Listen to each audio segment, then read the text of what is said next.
Hello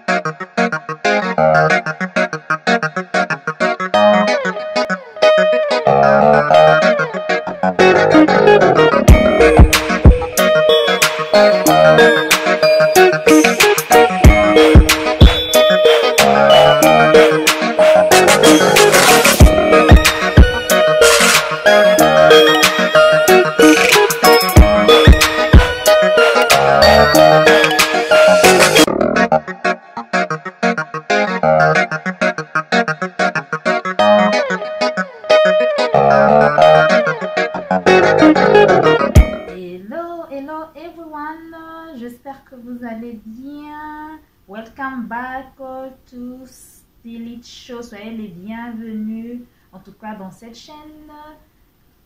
C'est moi, votre sœur Niclette. Eh bien, on se retrouve encore aujourd'hui sur un autre numéro de Spill It Show. Toujours dans l'imaginaire des Américains. Aujourd'hui, nous allons parler d'un autre show que nous suivons très souvent à travers nos télés. Nous allons parler des Real Housewives. Alors, nous avons plusieurs Real Housewives shows. Nous avons des Real Housewives of New York, Miami, Dallas. En fait, c'est un peu comme on appelle ça des franchises qu'ils essayent en fait d'ouvrir dans chaque ville, grande ville en fait. De quoi est constitué le show? En fait, le show est constitué, comme on dit Real Housewives. Donc, ce sont les femmes au foyer. D'autres sont mariées, d'autres divorcées, d'autres ne sont pas mariées et tout. Mais ce sont des femmes assez remarquables dans la société en fait. Alors, l'objectif du show, c'est quoi? Les shows rassemblent toutes ces femmes-là. Je vais dire, les shows rassemblent une dizaine de femmes. Dans la majorité, c'est 5 ou 6 femmes. Parce que chaque femme, en fait, a sa vie. On va leur suivre, en fait. On va parler de leur vie personnelle et professionnelle. Et la majorité de ces femmes, ce sont celles qui se sont déjà fait un nom dans la société, par exemple, qui exercent un métier ou qui ont un mari assez, un peu comme star, un mari assez reconnu dans la société. Alors, parmi ces différentes femmes au foyer que je vous ai citées là, des femmes à la maison que je vous ai citées, le plus suivi de tous les shows, c'est Real Housewives of Atlanta. Là, en majorité, ce sont des Noires américaines, African American. En tout cas, c'est un show où nous tous, on se retrouve en fait, en quelque sorte. Et chaque personne suit cette reality show à sa manière. Pourquoi moi je parle de ces shows aujourd'hui? C'est vrai, quand nous suivons la télé, c'est vrai, ça nous entretient et tout, mais il faut regarder d'un œil, il faut vraiment percevoir. Il ne faut pas seulement rester là, juste observer comment ces femmes sont bien entretenues, comment elles sont bien habillées, bien maquillées. Moi, quand je suis ces genres de reality shows, je ne vois pas seulement l'image, la belle image que la télé nous envoie et tout.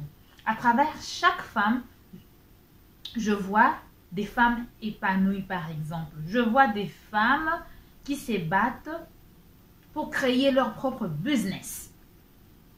Par exemple, si je dois je vais me focaliser sur les Real Housewives of Atlanta. Parce qu'il y en a plusieurs. En fait, parmi ces différentes reality shows, c'est ce que je suis le plus également. Donc, c'est là que je vais plus me baser, c'est là que je vais plus analyser, c'est là que je vais vous donner plus d'éléments. Pourquoi je parle de ces femmes? En fait, ce sont des femmes entreprenantes. Vous avez par exemple Candy. Candy qui est là, c'est une femme battante. Elle était d'abord musicienne, elle est devenue productrice. Et à part ça, elle fait du business avec son mari. Elle a d'autres business tout autour en fait de son ancien business. C'est une femme battante. Vous avez Candy, vous avez Nini. Elle est là, elle fait quelque chose à la télé. En même temps, elle a sa ligne d'habits, Swag. où elle expose des événements. Donc, ce sont des femmes, à part une vie personnelle, vous allez les voir avec leur mari, leurs enfants, leurs amis et tout. Mais ce sont des femmes qui marquent en fait la société. Je sais, il y a plusieurs dames africaines qui vivent ici, comme moi, par exemple. Il y a d'autres qui voient juste, oh, c'est la vie américaine, les Américaines vivent ceci, elles sont cela. Parce que je vais vous parler, non, là maintenant je parle des qualités. Je vais vous parler également des déboires. Parce que dans ces shows-là, il y a aussi les déboires. En fait, je continue. Nini, comme je disais tout à l'heure, elle a sa ligne d'habits et tout. Vous avez par exemple Cynthia Bailey. Cynthia, elle, c'est un ancien mannequin. Ancien mannequin. Mais après, maintenant, là on vous parle, elle est en train de faire des vins, par exemple, pour vendre sa propre compagnie. Chaque femme a sa spécialité. Vous avez par exemple Kenya Moore. Kenya, elle, ce sont les cheveux. Elle était aussi Miss America, si je ne me trompe pas, ou Miss USA, si je ne me trompe pas. Alors, maintenant, là, elle vend les médias, comment je dis, des vitamines pour cheveux et tout ça, si vous voulez que vos cheveux naturels grandissent et tout ça. Donc, chaque femme, vous allez voir, a sa spécialité en quelque sorte. Malgré, je sais, il y a plusieurs femmes, par exemple, qui se sont retrouvées juste dans le show. Il y a d'autres qui sont connues avant. Il y a d'autres, c'est le show qui les a réunis en fait. Donc, les shows, ils les a mis ensemble. Ils se sont créés des amitiés, comme ils se sont créés aussi des ennemis à l'intérieur et tout. Alors, là, je parlais de Kenya. À part Kenya, par exemple, il y a cette saison, il y avait Eva aussi, elle était aussi mannequin avant. Et maintenant, elle se retrouve aussi dans le show. Donc, ce sont toutes ces femmes-là, vous voyez un peu, c'est du business. Elles sont mariées ou divorcées ou je sais pas moi, elles sont seules et tout. Mais elles essayent un peu de se retrouver dans la société. En fait, c'est quelque chose que j'ai beaucoup aimé en tant que femme. Elles ne sont pas là toujours en train de s'habiller parce qu'il faudra préciser que chaque épisode, le show a commencé depuis 2008 et ça continue jusqu'aujourd'hui en 2020. Et ces femmes-là sont payées. Donc, on les paye par épisode ou par saison. Et je peux vous dire que quand le show avait commencé, selon les dires des autres membres qui ont commencé au début, comme Nini Leakes par exemple, elle a dit au début, par exemple, leur payer un 5 000 $. Mais maintenant, je vous dis que ces femmes-là, il y a ceux-là, on paye par épisode, par exemple, 100 000 $ ou par saison. Et elles se retrouvent dans les 1 million quelque chose de dollars, juste pour ces shows-là. Parce qu'en fait, vous exposez votre vie privée, votre vie professionnelle. Il n'y a pas en fait de secret. Tout ce que vous faites là, les caméras sont là en train de filmer tout ce que vous faites, les anniversaires, les disputes avec vos maris, avec votre mari, les conflits avec les enfants, avec la famille, tout ça là, c'est à l'intérieur.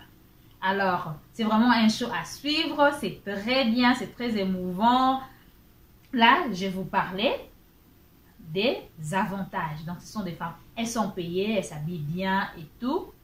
Et elles font également du business. En fait, ça inspire en quelque sorte. Ça vous inspire également. Vous dire, ok, voilà. Bien que je ne suis pas dans le show, on ne doit pas toujours rester là, ok, à s'habiller. Bien que je travaille et tout, il faut chercher à faire quelque chose à côté, être entreprenante et tout ça. Ça, c'est vraiment ce qui m'a beaucoup motivée à suivre le show. Maintenant, je vais vous parler des drames. Mais avant ça, laissez-moi boire parce que les drames, c'est terrible. Excusez-moi.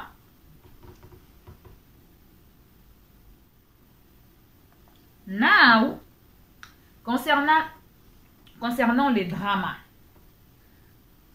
vous avez entendu comment j'ai parlé de ces femmes. Ce sont les grandes dames et tout, qui ont déjà fait un pas dans, elles ont déjà fait un pas dans la société, qui évoluent dans leur domaine et tout et tout. Mais je vais vous dire, quand ces femmes se retrouvent, en fait, il y a le clash. Pourquoi je parle du clash?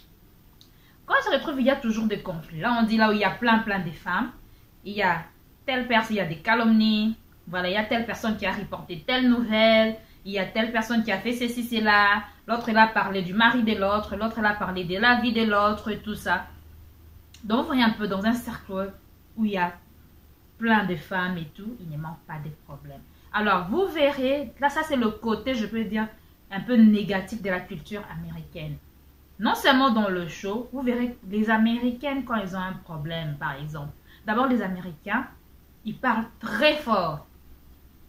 Là où vous vous retrouvez avec les, comme on nous dit, non, on dit que les Africains, on rit très fort, on parle très fort avec quand vous voyez un Américain en train de parler, juste durant une simple conversation, vous allez croire que ils sont en train de se disputer. Vous allez voir, hey, yo, des histoires parlent. Je dis, oh, qu'est-ce qui se passe là-bas? Juste une simple conversation.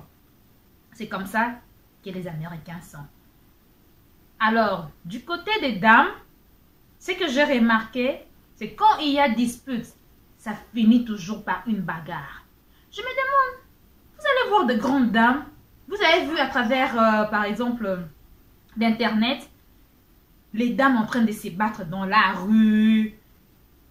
Vous allez voir là dans les ghettos et tout. Moi, je croyais, je me disais, ah, peut-être c'est juste du ghetto.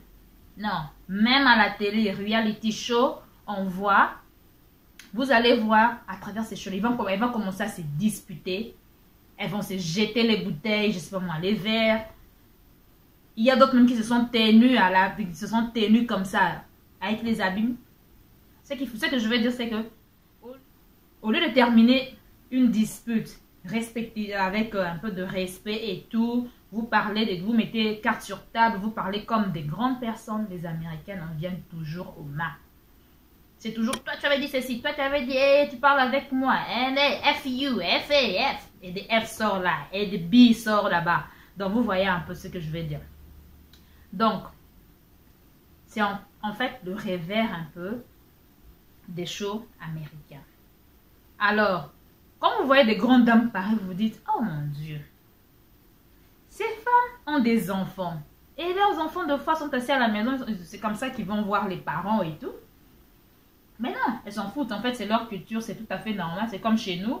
Quand on voit des gens en train de se disputer, en train de s'injurier, les gens trouvent, ah ok, ça passe, hein. C'est comme ça. C'est tout à fait normal. Chez eux aussi, c'est comme ça. En fait, c'est le revers un peu des shows. Où vous voyez des femmes.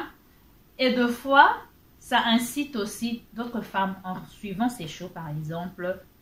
Il y a des femmes qui copient des mauvaises habitudes.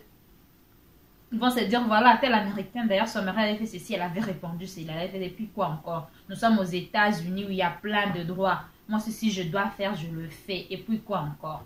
Alors, ce sont juste de reality shows, c'est leur vie à eux. Deux fois, on peut se dire aussi, c'est un show en fait, c'est vrai, c'est leur vie. Mais on s'est dit que ces chaînes aussi, deux fois, ils créent des histoires juste pour faire progresser le show.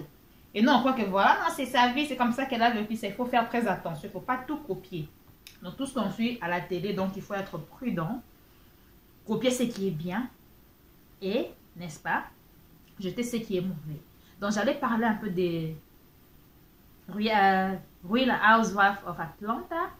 Et il y en a d'autres, de New Jersey, New York, Miami, Dallas et tout. Moi, je préfère un peu ça. En fait, je m'identifie à elle aussi parce qu'en fait, nous sommes à peu près de la même peau et tout. Il y a d'autres qui ont vécu, qui ont traversé des mauvaises périodes, des expériences des femmes. Il y a plein d'histoires en fait. Les infidélités à l'intérieur, les divorces et tout. Il y a plein de trucs à puiser à l'intérieur. Mais puiser ce qui est bien. Donc, je voulais un peu en parler. Mais plus pour moi, mon point le plus fort, c'était du côté entrepreneuriat. Toutes ces femmes-là, on leur paye leur argent, bien qu'elles étaient déjà quelqu'un dans la société ou peut-être pas. Mais elles essayent au moins de créer quelque chose. Oh, j'avais oublié de parler de Portia, par exemple. Portia, je pense, elle était mariée à un basketteur, un ancien basketteur, si je ne me trompe pas. Alors, avec le monsieur, ça n'a pas marché, ils ont divorcé et tout. Elle est restée seule. Mais à partir du show, elle a également monté. Elle a trouvé aussi un amour, elle a eu un enfant. En fait, vous voyez un peu comment ces femmes-là progressent. Comment elles ont commencé, comment elles étaient toutes petites là. Et comment l'argent leur a ajouté un peu de beauté. Vous savez qu'on a un peu de l'argent. Hein? $1 million, c'est pas beaucoup. $100,000 par saison ou $100,000 par épisode, ce n'est pas peu. Et je vais vous dire qu'ils sont à leur 12e saison. Et chaque saison a plus de 10 épisodes. Donc, imaginez un peu combien d'argent ces femmes-là se font. Alors, qui voudrait bien être Real Housewives? Je sais qu'il y en aura plusieurs en tout cas. C'est vraiment alléchant d'écouter des histoires pareilles. En fait, c'est la réalité américaine. Nous vivons de show. Il y en a d'autres. Il y en a un autre en fait. Là, c'est ce sont les femmes, je pense c'est Married to Medicine. C'est en fait dans le même cadre également. Eux, ce sont les hommes ou les femmes qui sont mariés au docteur. Et là, on suit aussi leur vie. En fait, c'est l'ambiance en fait aux États-Unis. C'est comme ça, il y a, à part les informations, vous savez que nos infos ici, elles ne sont pas toujours trop bonnes. En fait, on se distrait à travers les shows, les films et tout ça là. Alors, si vous voulez bien suivre The Real Housewives of Atlanta, peut-être ça va vous inspirer, peut-être ça va vous donner des idées en fait. Alors, moi je vous dis à plus. On se retrouve très prochainement avec un autre numéro. Alors, je vais vous prier de vous abonner si vous êtes là pour la première fois sur ma chaîne. En tout cas, ne passez pas inaperçu. S'il vous plaît, allez, abonnez-vous là-bas ou subscribe. Et cliquez aussi la cloche qui est juste à côté. En tout cas, je vous dis merci. On se retrouve très prochainement. Je dis un très grand merci à ceux qui me sont fidèles, à tous mes abonnés. Je vois les nombres continuent à augmenter. Alors, je vous dis un très grand merci. Alors, nous allons améliorer nos contenus pour vous satisfaire. C'est toujours pour vous qu'on est là. Et c'est pour nous tous, pour nous porter conseil, pour nous coacher un tout petit peu, pour nous donner du courage dans la vie, pour parler de tout et de rien, pour parler de nos soucis, de nos joies, pour partager avec vous. Alors, soyez scotchés sur votre chaîne. C'était Spirit Show avec Niclette. On se retrouve next time. See you.